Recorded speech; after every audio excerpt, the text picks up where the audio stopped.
Musician ba re Ezakiti Alex FM 89.1 ke metsotso e robong fela le sekota re kepa hato rena a ya pele re tla tla mo yeteka kwano jana ka tseba hore every Monday re na le disability Monday mona ba ileng hore re bua le batho ba fapaneng ba ileng hore ba amana le taba tsa disability re ka kopana le phaposi tsa khaso re na le me Sarika Behen yena ke founder and the principal of a special moment daycare and disability center. A Special Moments Daycare and Disability Center ya establishwa ka 2017 9 January mona ba ileng hore mission wa bona go etsa bonnete ba hore ba kenya thuto le ho hlokomela bana ba ileng hore ba phela ka disability. Jale ka bitla matsatsi ka re nyewe intle ha na le bopaki o teka kwano mme Sarika, good afternoon and welcome to Alex FM. Thank you so much for having us. How are you? Are you all right? I'm good, thank you. And how are yourself? I'm all right. Thank you. It's Monday. Monday is Monday ring. Yeah. Special Moment Daycare and Disability Center. What inspired you to start the Special Moments? I just graduated with a diploma a couple years ago, and I needed a job, and I went for an interview at a special needs facility among 16 other individuals. I was one of the 2 that got the job at the facility, and then studied a little further while working at the facility, concentrating on learners with special needs. And unfortunately, then I had to move away from Durban, and I had to come to Johannesburg, where again left without a job, and I then decided to open my own special needs facility because that's where I was trained. And that's how Special Moments started on the 9th of January 2017 with just 1 learner in my facility, and he is still currently in my facility. Yeah, it's not an easy job though. I know working with special people with needs, it's not an easy thing. Okay, what does the typical day at the daycare look like for you and your team? Every day is different. Yeah. Every single day is different. Especially our Mondays. Our Mondays is where our learners come into our facility. Obviously not being in a routine during the weekend. And when they come into our facility, it's us trying to now put them back into a routine format. We get them right by a Wednesday where they're ready and they're okay to learn, and then just Thursday and Friday, and then they back to square one where they are gone home and there's no routine, and they come back trying to now learn the routine all over again. So every day is a challenge for us, but I think I speak for myself when I say this, there is no better place for me. Yeah. All right. And how do you making sure that all children can receive an individual care in the group? In my establishment. Okay, within my establishment, we are a very small establishment. We cater for not more than 30 learners in the entire facility, and not more than 5 learners within the classroom.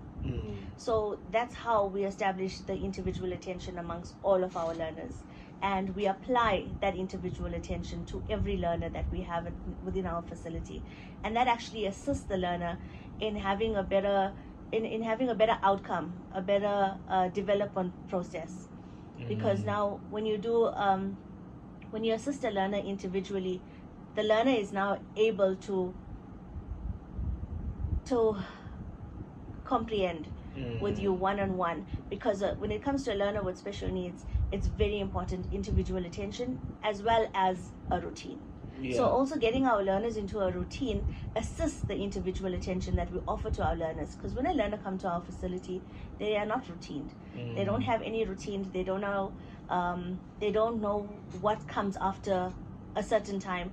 So we try to apply that within our facility, and just by applying a simple routine in our facility, we have learners who has calmed down in terms of their behavior, because now they understand, okay, they might not understand time, but they understand what comes after this activity and what comes after the next activity, and that helps them to calm down, because learners with special needs, especially learners who cannot speak properly, aren't able to understand when it comes to time and so forth. So assisting those learners with a routine helps them calm down, because they understand what comes next, and that helps everybody, not just the learners, but including parents if they have the same kind of routine at home, and teachers when they follow those routines at school. Yeah, and what some of the challenges you face on a daily basis, and how do you overcome them? Our challenge is usually behavior, and in the facility that we are currently at, our challenges are usually the neighbors. They do complain about the learners screaming and so forth. We try to explain to them that our learners are special needs, and if a noise is too much for them, or a neighbor is cutting grass and that would affect the sensory of the learner, then the learner would scream and so forth. So we try to explain to our neighbors those type of challenges that we are facing. We also face behavior challenge in our facility, and the fact that our learners need a little bit more time to understand how a routine is applied, or learn something as simple as sit for 5 minutes.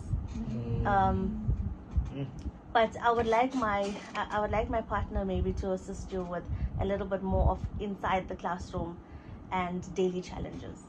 Yeah. My sister, all right? I'm alright, how are you? I'm all right, thank you. I'm good. Okay, so our daily classroom routine. In the morning, normally we start with ringing time. Most of our learners, they get calmed by music. You calm down by singing, clapping, you know. So we start by singing, we do our prayers, and then we go to the learning part. Okay, so we use the ABA analysis, okay, which is the applied behavior analysis.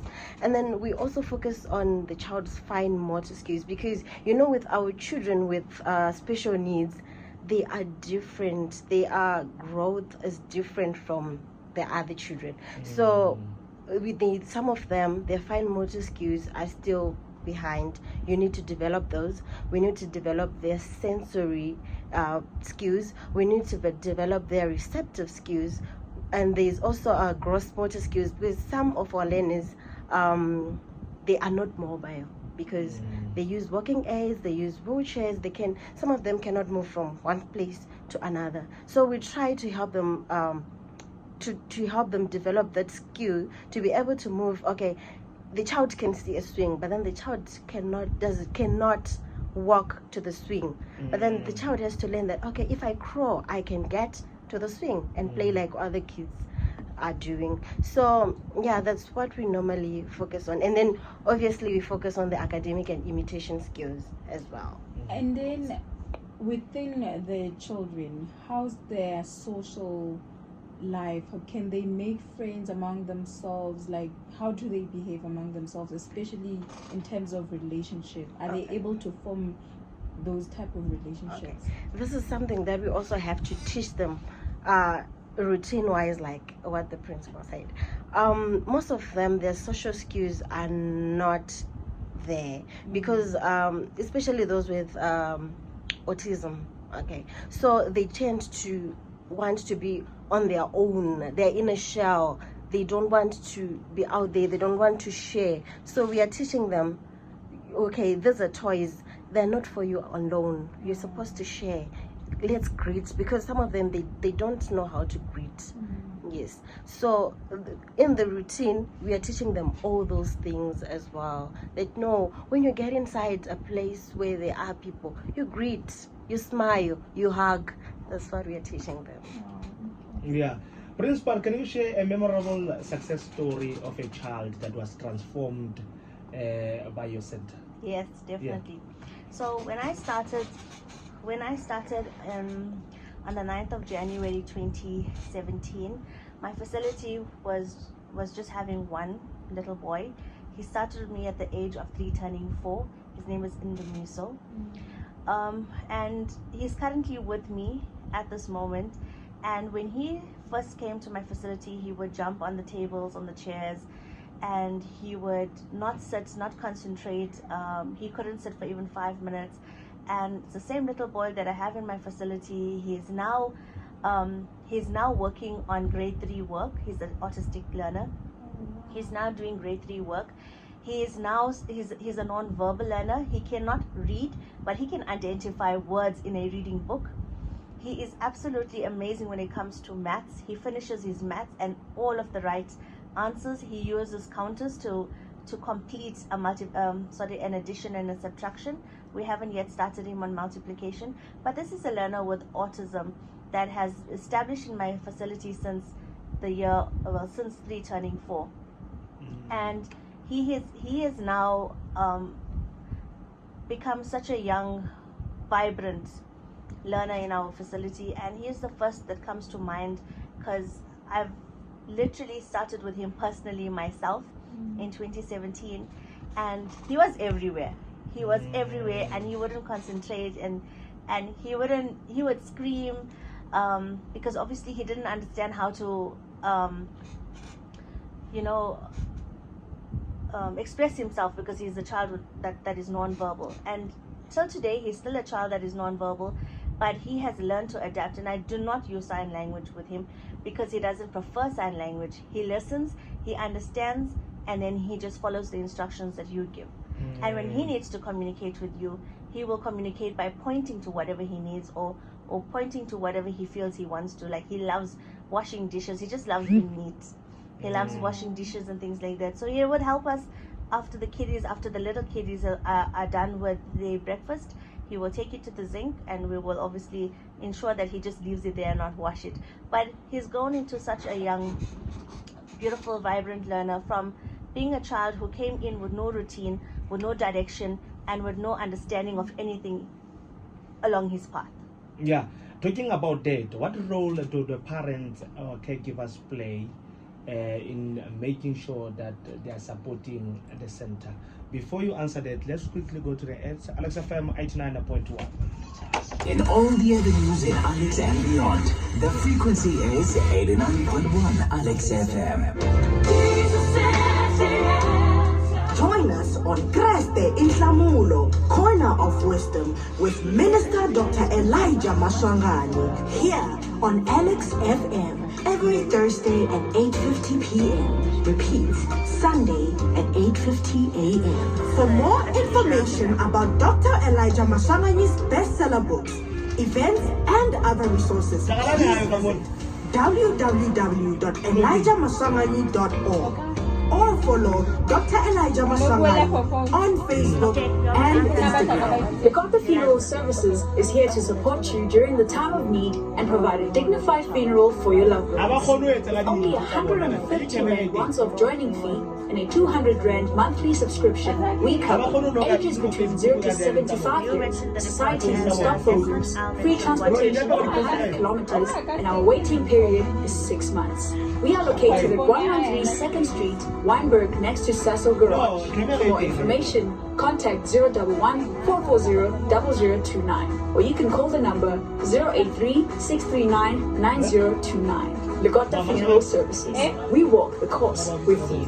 At ShopRite, get festive with deals like 5 kg Super White Super Maize Meal for $54.99 and any 2 100-gram 6-packs of Nutri-Day Smooth Dairy Snacks, just 36 Rand. Plus, buy any 3 participating brands, swipe your extra savings card to receive the scratch card, and you can win your share of 10 million Rand in cash and instant prizes. Get festive and win big. Deals valid till 24 November in all Gauteng, Mpumalanga, Limpopo, and Northwest ShopRite stores. The Midday Cruise, your lunchtime radio on Alex FM 89.1. Alright, Alex FM 89.1 kona matkubo kwa tengwa na mtutuna wa hona chwale. Hane hona kenta mubule salemo sawa kana li Mesarika ya principala hotwa skolong sane se bitwang fela Special Moment Daycare and Disability Center. Principal, before we are to the adverts, we asked the question the support. What role do the parents and the caregivers play in supporting your center? Okay.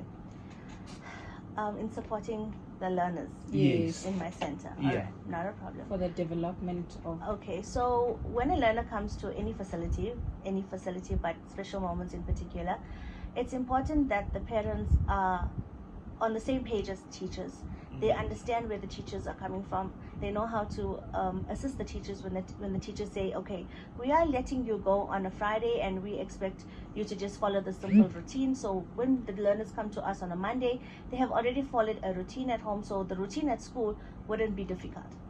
So what we try to implement with our parents and our caregivers, especially caregivers, is that when the learner goes home, that routine that we have just went through at our facility now needs to be continued at home. So it still boils down to a routine, because working with learners with special needs, a routine is a way of explaining to the learner what comes next. Like how we would have a diary or we would have an alarm clock. A routine is what explains to them what comes next and how we can assist those learners at home, or how the caregivers can assist those learners at home by a routine that shows, okay, what needs to be done after school, and it needs to be a repetition. That routine needs to be repeated on a daily basis, on a weekly basis, on a yearly basis. And then on your routine, how do you incorporate occupational therapy and speech therapy, since now we're dealing with kids with autism? We usually have an occupational therapist and a speech therapist coming into our facility, even though for the last year it has been a challenge, because when speech therapist comes to the facility, they expect to assist more than 6 learners to 8 learners, and sometimes parents cannot afford it and they decide to drop off, and then speech therapists are no longer interested to come to our facility, and they would rather expect the parents to go one-on-one, where the parents now go to their facility and meet them one-on-one. So that has been an ongoing challenge, because when speech therapists and occupational therapists come to our facility, they expect most parents to be on medical aid. And how do you measure the development and success of the program offered to the children? Okay, I'm going to let my colleague answer that question. Yes, ma'am. Okay, so when it comes to measuring their success and milestones, we have fortnight reports, which goes every 2 weeks. We write a report to the parents. It has a section where it shows mastered skills. Those are the skills that the child would have mastered. As I said previously, that we are looking at fine motor, we are looking at receptive. So we mentioned what the child has been able to master during those 2 weeks. And then there is a section where it says skills to generalize at home. We actually tell the parents what they can do in the routine to help the child so that he or she can reach his or her milestones. And then there are general comments. That's where we put the social skills. Is the child improving when it comes to social and gross motor skills? And then since we have 4 terms, every second term we write a full report with the assessment, like a thorough assessment. And then 4th term as well, which is end of year, we also write a thorough assessment that points out every milestone that the child has reached.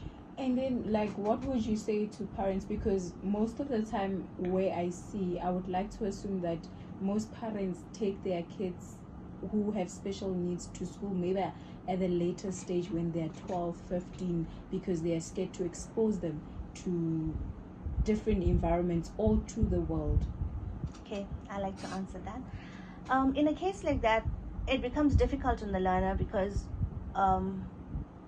as you know, when a learner is first diagnosed, and that's the early ages of a learner's life, when the learner is first diagnosed, the learner needs to be placed into a routine environment, a school that is suitable for that learner. And if that doesn't happen, the learner's environment or routine becomes whatever is taught at home. So if nothing is taught at home and there's no proper routine set in place, and if the caregiver doesn't really add academically to the learner's growth and development, that becomes the learner's routine. And when the learner is 12 years old and now the parents decide, okay, I should put my child in school this year, it becomes difficult for the teachers and for the organization to actually put this child into a routine and start the development process, because the learner now understands that my